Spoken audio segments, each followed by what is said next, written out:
I'm a goofy ass 41-year-old kid. I mean, I think people should know that by now, right? I think that's just me. I'm just goofy. I get to play basketball. Like, they pay me to play basketball. Like, why wouldn't I be happy with that? I get to be with my son and my teammates and people, all these unbelievable fans. They've watched me throughout my career and they give me all the support and love. And it's like I enjoy my, if it work, I enjoy what I do. So have fun. You see me on the court, see me in the back. I just love what I do. So it's pretty cool. LeBron James may have just confirmed what critics have been saying for years. He's deeply locked in on his personal numbers. While the Los Angeles Lakers struggle and losses pile up, their 40-year-old superstar appears focused on stat sheets, scoring streaks, and protecting efficiency in late-game situations. The team is searching for answers. The pressure is mounting. But the approach hasn't changed. James off the window. LaRavia to James, 3-on-1 developing. Whoa, slam! Jackson Hayes, big finish. Is LeBron purposely stat padding at the... So here's the real question. Is LeBron intentionally prioritizing stats over winning? Or is this simply what happens when a legend battles father time and tries to maintain greatness? He openly admitted on camera that he tracks his numbers during games, and somehow, many fans are brushing it off as normal. But is it? I'm a guy that goes to the bench and I like to look at the stat sheet. I like to look at what I'm shooting from the field. Like I like to be super efficient. I'd be lying to say that I don't know how many points I have at any given moment of the game. LeBron said it himself. I'm a guy that goes to the bench and I like to look at the stat sheet. I like to look at what I'm shooting from the field. I'd be lying to say that I don't know how many points I have at any given moment of the game. That's not speculation. That's his own admission. Not the score first. Not defensive adjustments. Not lineup matchups. His personal stat line. For critics, that raises a bigger concern. When the margin for error is thin, where should a leader's focus be? Star's not one of them yet. Oh, there it is. Triple-double. There it is. Now he looks to JJ. Get me out of here. Timeout. Yeah, exactly. I'm done. It's almost like the people behind the Laker bench know the stats as well. And this isn't a new narrative. There's been footage over the years of LeBron glancing at stat sheets during timeouts. Teammates have even joked publicly about him chasing milestones before games tip off. The reputation didn't appear out of nowhere. When patterns repeat long enough, people start connecting dots. LeBron James is a fraud. LeBron James, once again, proves that he's a pat-standing clown and should never again ever be mentioned in the same breath as the greats who have ever played this great game that we call National Basketball Association basketball. There have been moments that fueled the conversation. Passing up late quarter shots to protect shooting percentage. Tossing up attempts after the buzzer so misses don't count. Referencing personal stat lines during heated exchanges. During the 2016 finals, then head coach Tyronn Lue reportedly challenged LeBron over defensive lapses and turnovers. The response? Mentioning his points, rebounds, and assists. Lue's message was simple: wins matter more than numbers. Back then, though, LeBron was still dominant enough to offset any criticism. He could flip the switch defensively. He could take over games. Even if the stat watching was noticeable, it didn't stop the team from competing at the highest level. One might say to themselves, why does a guy at 41 years old who couldn't play against the San Antonio Spurs because allegedly he had a bad ankle and couldn't go? We know what he's really doing, folks. He's waiting to play against lesser opponents so he can stat pad because that's what he does. Now, critics argue it feels different. In a recent blowout loss to the Phoenix Suns, the Los Angeles Lakers were down big. The game was out of reach. Most veterans would sit and prepare for the next matchup. Instead, LeBron stayed in, pushing to extend his streak of scoring at least 10 points in every game.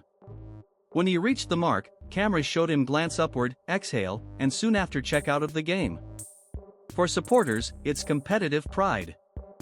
For critics, it's stat preservation in a lost cause. And that's the debate. LeBron, they're the best team in the league, and they're a good measuring stick when you play them. Where are you seeing the gaps between like where they're at and the things they do well consistently versus like kind of the build that you guys are trying to put together? You want me to compare us to them? No, I want to know where you think that like sort of this team is on its like. That's a championship team right there. We're not. Where? So I don't understand. What are the biggest things you think that are keeping this team as right now? We can't sustain energy and effort for 48 minutes, and they can. That's why they won a championship. There's a thing, like, let's say we in the locker room. We the others, right? And we hear Bron say that. I'm sitting there like, hey, you the leader of this shit. nigga, we can pull up how many clips? We playing 4-on-5. Am I wrong? That's fair. So my thing is, when you calling out people, you gotta lead by example, correct? That moment told you everything. The game was over. The deficit was massive. The energy in the building was gone. But one thing still mattered, the streak. When LeBron James stayed on the floor in a blowout just long enough to secure double-digit points, critics didn't see competitiveness.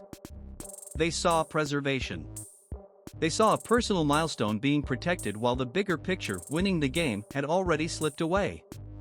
And for many observers, that wasn't an isolated incident. It felt symbolic. Because the concern isn't just about staying in during garbage time. The concern is about how that mentality may be bleeding into every layer of how the Los Angeles Lakers operate. Let's start with defense. At 40 years old, LeBron is no longer the two-way force he once was, and that's natural. Father Time is undefeated. But critics argue the issue isn't just age. It's engagement. There are possessions where he rotates late. Possessions where shooters are left open. Possessions where backdoor cuts happen right behind him.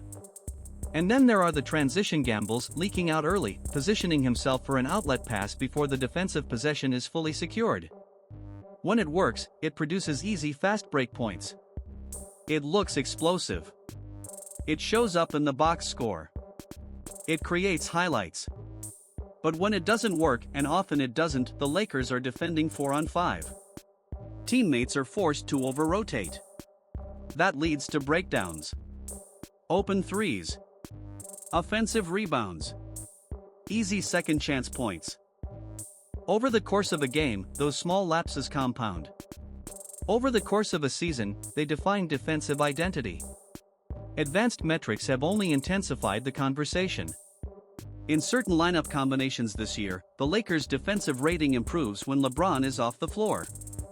Plus-minus data in multiple losses has shown him finishing as a net negative. Now, plus-minus isn't perfect, context always matters, but when the eye test and the numbers begin aligning, the debate grows louder. And that's where things get uncomfortable. Because this isn't 2016. This isn't peak athletic dominance where LeBron could coast for stretches and still flip a switch in crunch time. The margin for error is razor thin now. Every possession matters. Every defensive breakdown hurts more. Then there's the offensive ecosystem. Players like Austin Reeves have developed into legitimate playmakers. The offense often flows more freely when the ball moves quickly and responsibilities are distributed. But LeBron's usage rate still demands a significant share of touches. And whenever roles overlap, tension follows. Speculation about roster moves, trade discussions, and ball dominance has fueled narratives that personal statistics may be influencing organizational decisions. Whether that's fully accurate or not, the perception alone is damaging. The Lakers recently suffered an embarrassing loss to the Portland Trail Blazers, a team clearly focused on development and draft positioning. Blowout defeats against rebuilding franchises amplify frustration. They raise hard questions.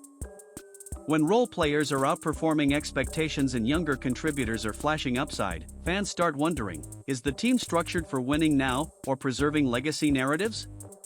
Even the coaching dynamic adds another layer. With JJ Redick navigating his first season in a high-pressure role, rotation decisions are constantly scrutinized. Every minute allocation becomes symbolic. Every substitution sparks debate. And hovering over everything is legacy. LeBron is already the all-time leading scorer. He already owns championships, MVPs, finals MVPs. His resume is untouchable. Nothing that happens in year 21 or 22 will erase that. So when critics see stat tracking, streak protection, and defensive inconsistency, they ask a simple question. What is the priority? Is it squeezing out one last competitive run built around Anthony Davis as the clear centerpiece? Or is it maintaining counting stats, all-star appearances, and narrative positioning? Because those two paths aren't always aligned. Some believe the solution is simple: reduce the minutes. Target 22 to 25 high-impact minutes per night. Preserve energy for defensive stretches. Embrace a secondary playmaking role. Allow Davis to be the undisputed focal point. Extend the career by narrowing the focus. Others argue that even at 40, LeBron's production still justifies star usage, that the roster flaws run deeper than one player's approach. But what can't be ignored is this. The Western Conference is brutal. Mediocrity is punished. The Lakers are hovering in that uncomfortable middle ground, not bad enough to rebuild, not dominant enough to contend. Basketball purgatory. And when that happens in a franchise built on championships, someone becomes the lightning rod. Right now, that lightning rod is LeBron. Not because he isn't great. Not because his career isn't historic. But because the standards attached to his name are higher than anyone else's. If the Lakers turn it around, this entire conversation fades. If they don't, the questions only get louder. Is this the natural decline phase of an all-time legend? Or is it a superstar unwilling to recalibrate his role for the good of the team? That's the tension. That's the debate.